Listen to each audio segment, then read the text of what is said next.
Bonjour, je vous présente cet ouvrage. Sigmund Freud, l'homme Moïse et la religion monothéiste. 3 essais, 3 études distinctes. Ce titre est intégral par rapport aux éditions antérieures. Freud tient à montrer l'humanité de Moïse, ni Dieu fait homme, ni homme divinisé. Guide, fureur adoré par la masse. Un homme d'exception qui était aussi un homme ordinaire, homme fort, humble. Moïse n'est qu'un homme face à Dieu. L'enquête freudienne est la fondation d'une religion avec ses conséquences sur la vie de l'esprit. Comment un homme, Moïse, a-t-il pu fonder une religion? Question que Freud s'est posée à lui-même, fondateur d'une science, non d'une religion, encore moins d'une église. Texte presque ultime où se ressemblent divers courants de sa pensée. Trajet intérieur de Freud tout au long de son épopée personnelle. Il a écrit cet ouvrage de 1934 à 1939. 6 mois avant sa mort, ce travail comporte une théorie de la religion. Censure du Vatican.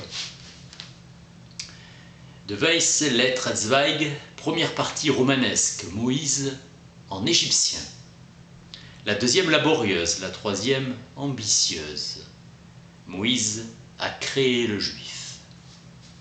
Le premier titre de l'ouvrage sera Moïse, un roman historique. Zweig avait souhaité écrire le roman de l'aliénation de Nietzsche. Freud interviendra auprès de Lou Andreas Salomé pour le dissuader. Liberté du poète face à la réalité historique. Que ferions-nous, demande Freud, d'un Nietzsche imaginé? Pourtant, Freud ne se prive pas d'interprétation psychanalytique de Napoléon. Puis pour Moïse, le qualitatif du roman historique a disparu sans explication. Donner libre cours à notre fantaisie sur Moïse. La montée du nazisme l'inquiète. On ne comprend pas l'Allemagne d'aujourd'hui. Même après les nazis, l'Allemagne ne sera plus la même. Montée de l'antisémitisme. Le titre deviendra le livre secret. Il rit des propositions qu'il reçoit d'écrire une psychanalyse de la Bible. Enfin le titre final, car c'est de cette façon qu'il est désigné dans la Bible. Souci d'humanisation de personnages divins, caractère humain, trop humain du personnage divin unique. Freud conclut que sur le Dieu lui-même, à savoir son origine purement humaine, transformée en nature divine par les mécanismes psychiques des enfants humains. Freud préface Reich, 1919. Dieu le Père a un jour marché sur la terre sous une forme corporelle, celle du Père de la horde primordiale, et a été assassiné par ses fils. Se servir de la Bible comme de n'importe quel autre texte, Freud est déçu. Il pense que le prix Nobel ne lui sera pas attribué à cause de sa personne et du nazisme. Son cancer le fait souffrir. Cet ouvrage est une construction en analyse, notion qu'il a explorée qu'en 1937, quittant ainsi son approche de roman historique. L'une ayant rendu l'autre inutile. Invention théorique de la psychanalyse de Freud, inventeur de la mort d'un père, phénomène capital de notre culture au sens où c'est une histoire de la vie de l'esprit. Interrogation de Freud sur sa propre identité. Questionnement sur l'antisémitisme. C'est le refoulement du meurtre, de sa survivance, dans la culpabilité transmise immémoriablement. Christ, fils, bouc émissaire de la culpabilité du meurtre d'un père. Moïse, porte-parole de la religion d'un Dieu unique. S'apparentant à Paul qui annonça la faute, nomma le péché originel et fut le véritable fondateur du christianisme. La haine du juif, c'est le prix payé par le peuple juif au cours des temps pour sa négation d'avoir tué le Père, pour le refus de cet aveu. Faute que les chrétiens ne se seraient absous en l'avouant, symbolisée par la circoncision, castration autrefois réelle. Analogie entre les phénomènes collectifs que sont les religions et les processus de refoulement dans le développement individuel. Le passé agit dans l'ombre.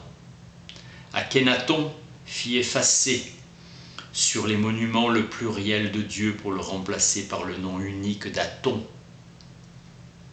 Moïse aussi unifie la divinité. Il y a deux Moïse, fusionnés en un. De même, le Dieu des Juifs, formé par Aton et Yahvé, le yaviste et l'éoïste, deux sources de l'Hexateuch. Culte de l'un, répondant au narcissisme ordinaire, représentation imaginaire de soi, qui accompagne toute formation névrotique. L'homme Moïse est le mythe fondateur de la psychanalyse. Questionnement sur la généalogie de la pensée. Si Moïse a vécu, c'est au XIIIe siècle avant notre ère. Seuls les livres saints parlent de lui et des traditions écrites des Juifs. Les historiens affirment que Moïse a vécu et que l'exode d'Égypte a effectivement eu lieu. Son nom Mosché en hébreu. La princesse égyptienne qui a sauvé le petit garçon exposé sur le Nil lui a conféré ce nom, car je l'ai tiré de l'eau.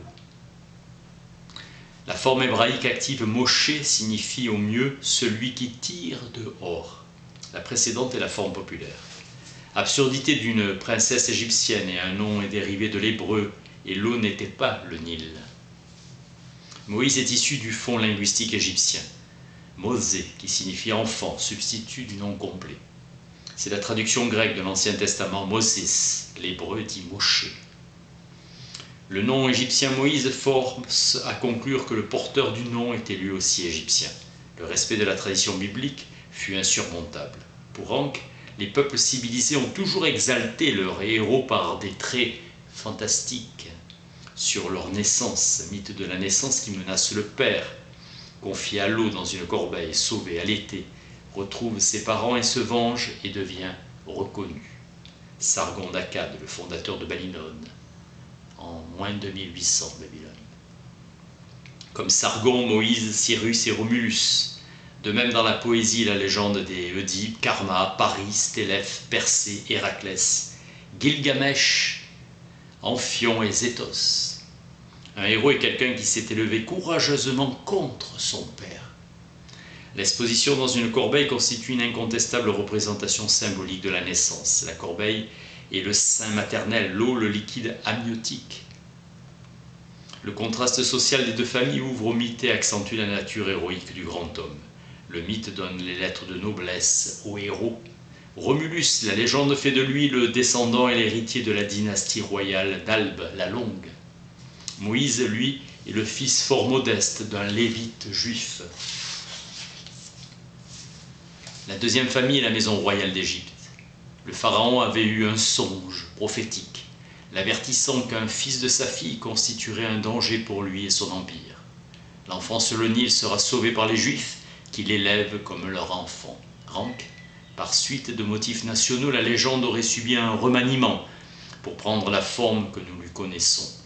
Mais dans cette version, les Égyptiens n'avaient aucune raison de magnifier Moïse, donc la légende est juive, en la personne de son chef. Si Moïse est un rejeton du roi, la légende ne peut en faire un héros.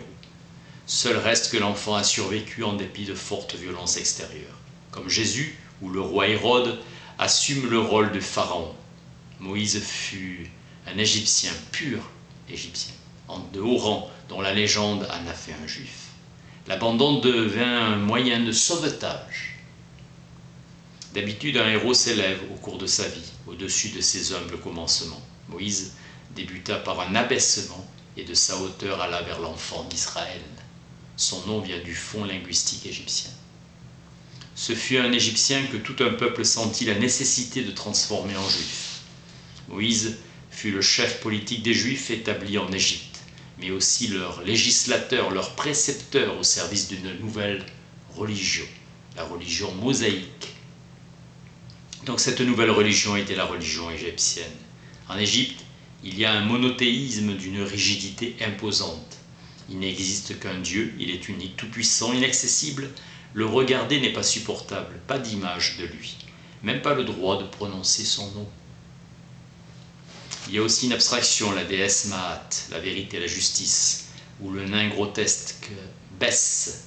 À l'apogée, le dieu se nomme Amon-Ré, dieu à tête de bélier, et dieu solaire à tête d'épervier, On.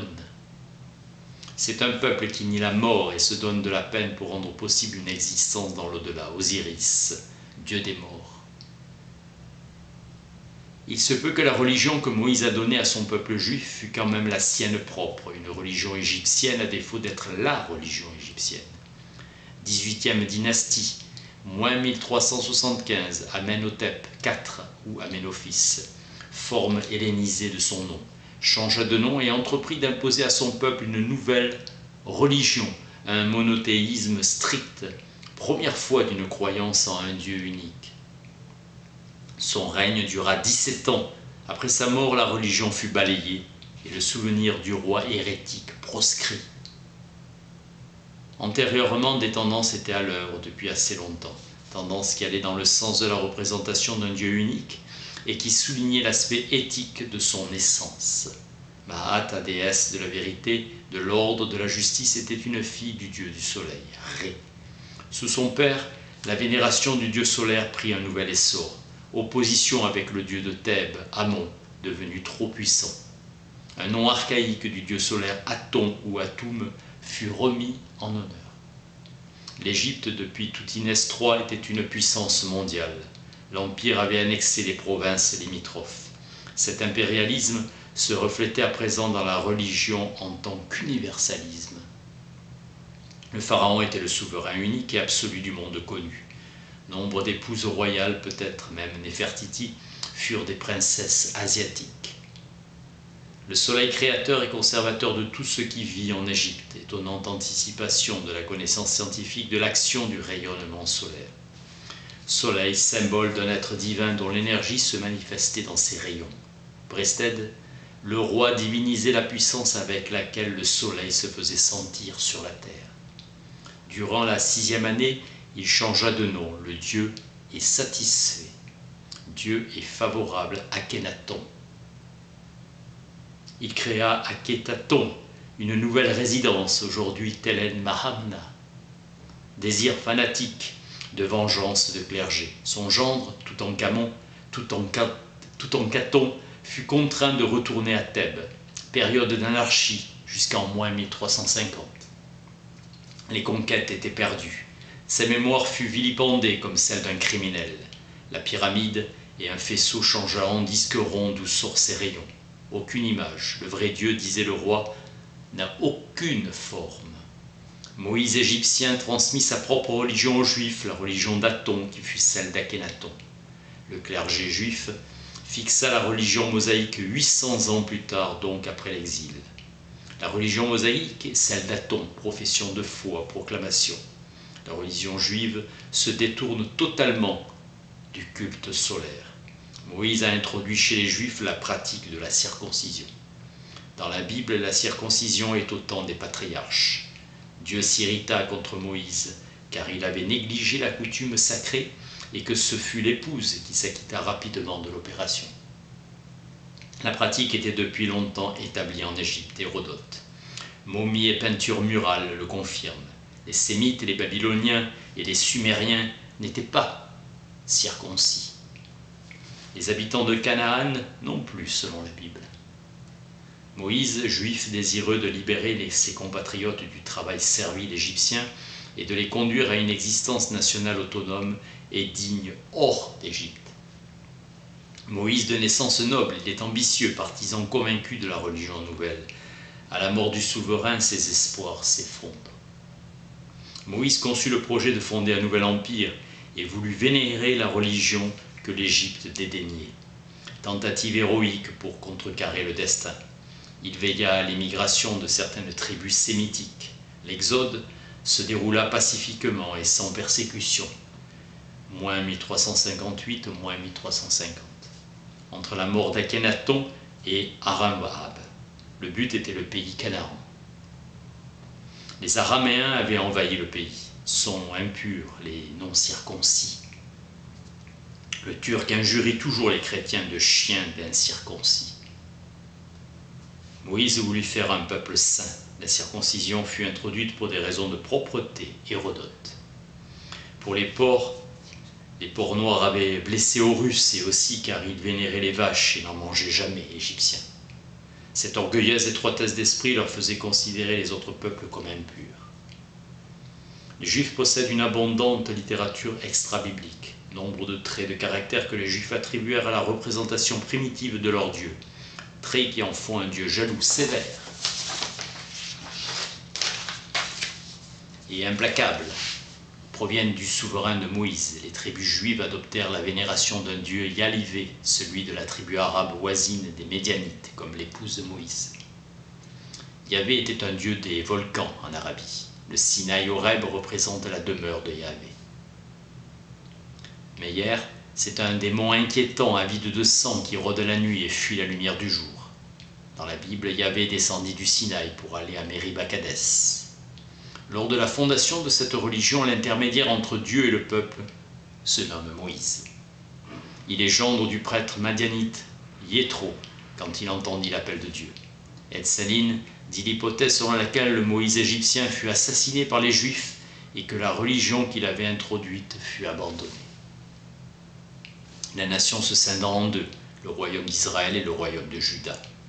L'origine des Lévites fait partie des plus grandes et des plus grandes énigmes de la préhistoire juive. Il est historiquement prouvé que la fixation définitive du type juif fut le résultat de la réforme d'Esdras et de Néhémie au moins 5e siècle, 900 ans après Moïse. Moïse commanda et imposa sa foi au peuple, puis connut le même destin qu'Akhénaton. Cette religion hautement spiritualisée ne fut pas supportée par le peuple. Les sauvages sémites prirent leur destin entre leurs mains et écartèrent le tyran. La thèse de Freud est que les phénomènes religieux ne sont accessibles à notre compréhension que d'après le modèle des symptômes névrotiques bien connus de l'individu. Moïse quitta l'Égypte, accompagné de tribus sémites qu'il sanctifia par le signe de la circoncision, leur donna des lois, les introduisit dans les enseignements de la religion d'Aton que les Égyptiens venaient de rejeter. Ce mode sacerdotal donna aux Juifs l'idée monothéiste.